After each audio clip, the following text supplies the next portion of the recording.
Good evening, friends. This is week 6 assignment for FTT 122. My name is Billy Highfill, and I'm going to be using everyday objects to demonstrate uh, these following terms. The first terms we're going to be going over are trajectory, and associated with trajectory are sights. Okay, so I'll be using a knife for the model for the sights. Okay, if you look through that, okay, let me actually get rid of the blade.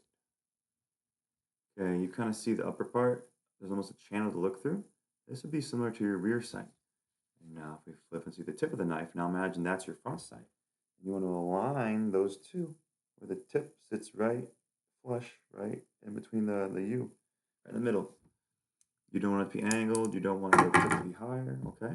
And then with that, when you line up your sights, I'm using a spray bottle, okay? Okay, we're going to aim, right? We're going to punch out straight from our body. We're going to get a good sight picture, right? The tip right below the U, slow, steady squeeze, boom. And we're going to aim up, try to aim a little bit higher than you normally would, especially if you're doing a little farther shot. But if you're shooting a pistol, just hold center mass, right? I would say that would be a sufficient explanation for trajectory and sights. The next phrase would be a gyroscopic drift. And I do not have a top, okay? But what I will use is my finger to help you visualize, okay? So imagine like just the bullet spinning really fast, right? We're rotating clockwise, okay? It's like a top, it kind of has a path it wants to walk.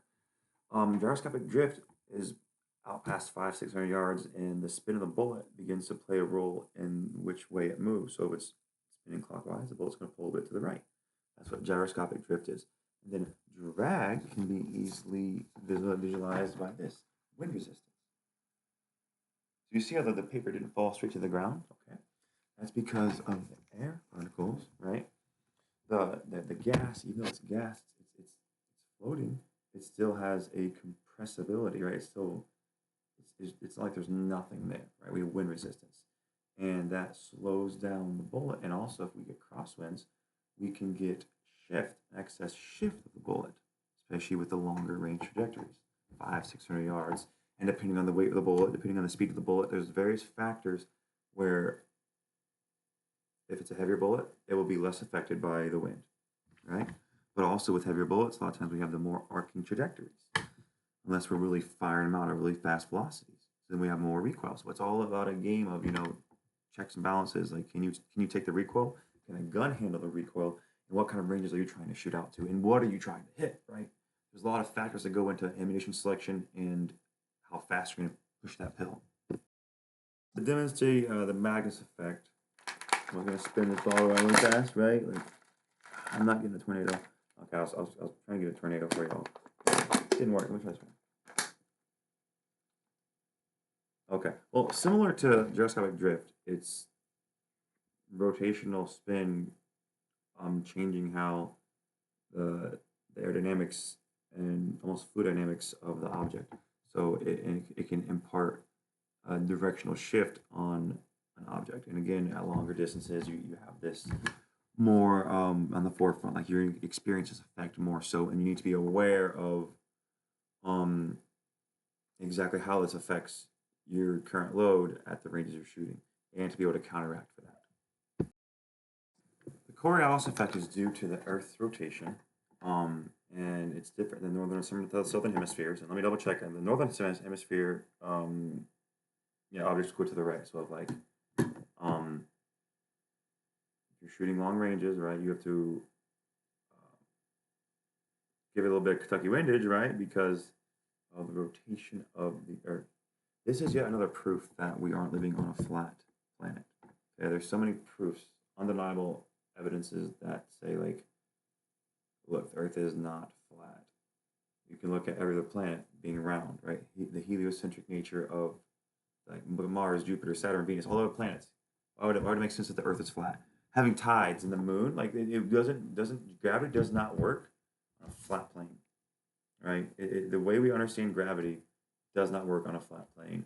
So sorry if I get distracted, but yeah, some people believe the Earth is flat. A vertical angle, like this. You always want to stay away from those. You don't want to fire guns straight up in the air. You don't want to fire directly at a hard object like a rock, piece of rock, metal because you get ricochets and then whatever goes up must come down. And unless you fire perfectly straight up, like you're going to have a slight bit of angle, and the velocity in which the projectile is going to keep is going to be lethal. Now, if you have it perfectly, I mean, Mythbusters tested this, right? But you should still never fire a gun in the air. Shotgun, fine. With little lead pellets, fine. But never a bullet. Never, ever, ever. So transonic ballistic performance is when you go past supersonic, which is Mach 1, which is 756 miles an hour. And the funny thing about air and drag and wind resistance is that it's not a linear increase to get past. So say we're going to go from 100 miles an hour to 200 miles an hour. You can't just double your horsepower, right? You got to like triple it. It's because the wind stacks up even more and you got to use exponentially more power to get through the same amount of air at higher speeds. So when it comes to transonic ballistic performance, due to how much of an impact the air has at those speeds, the shape of the bullet has to be absolutely perfect in order to minimize eddies or like disturbances in the air.